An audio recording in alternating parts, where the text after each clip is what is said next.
एकतर निष्पक्ष निवडणुका घ्या, नाहीतर इलेक्शनपेक्षा सिलेक्शन करून मोकळे व्हा. मतदार यादीतील घोळ सुधारेपर्यंत निवडणूक नको, उद्धव ठाकरेंची टीका. एका व्यक्तीचं नाव 4-4 ठिकाणी आहे, एका जागेवरती 200-200 नावं नोंदलेत. हा सगळा लोकशाहीचा खेळ खंडोबा चाललाय. दोन्ही निवडणूक आयुक्तांना आम्ही सांगितले की एक तर इलेक्शन म्हणजे निवडणूक घ्यायची असेल ती निष्पक्षपातीपणाने झाली पाहिजे, नाहीतर इलेक्शनपेक्षा सिलेक्शन करून मोकळे व्हा.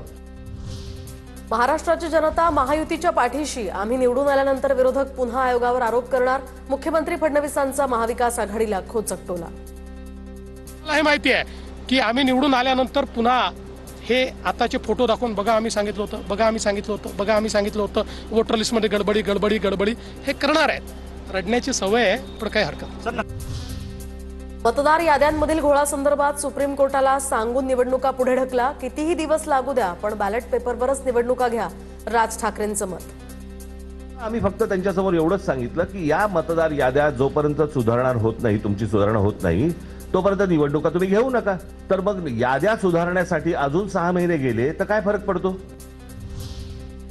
तर इतके कन्फ्यूज विरोधक मी कधी पाहिलेले नाही. विरोधकांना काय मागणी करावी हेच कळत नाहीये. सर्वपक्षीय शिष्टमंडळाच्या भेटीवरून मुख्यमंत्री फडणवीसांची टीका.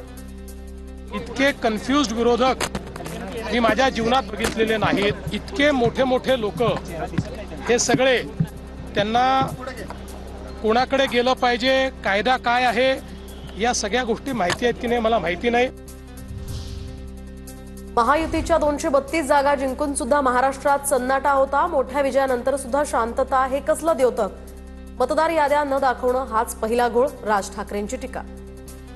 232 जागा निवडून आल्यानंतर देखील मला असं वाटतं तुम्ही सगळेच जण त्याला विटनेस आहात, संपूर्ण महाराष्ट्रात सन्नाटा होता. सर्वांना धक्का बसला, म्हणजे निवडून आलेल्यांना पण धक्का बसावा. पडलेल्यांना बसतोच,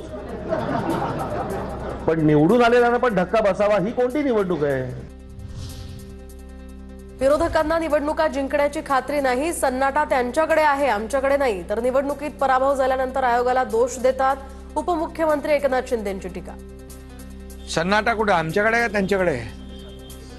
मी तर म्हणालो ना की एकदम कन्फ्यूज झालेले आहेत सगळे लोक. आता निवडणुका पुढे ढकला म्हणजे त्यांना जिंकण्याची खात्री नाहीये. पराभवाची चाहूल त्यांना लागलेली आहे, पराभव त्यांना समोर दिसू लागलेला आहे आणि त्यामुळे अशा प्रकारचं वक्तव्य करतात. निवडणूक आयोगानं जाहीर केलेला कार्यक्रम रद्द करा. सर्व राजकीय पक्षांचं एकमत होत नाही तोपर्यंत निवडणुका घेऊ नका, राज ठाकरेंची मागणी.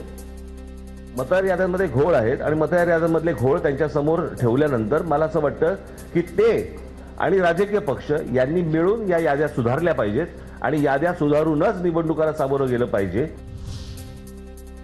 मतदार यादीत बदल करणं हे राज्य निवडणूक आयोगाच्या कार्यकक्षेत येत नाही. राज्य निवडणूक आयुक्तांचं स्पष्टीकरण. विधानसभेची मतदार यादी स्थानिक निवडणुकांना लागू असणार.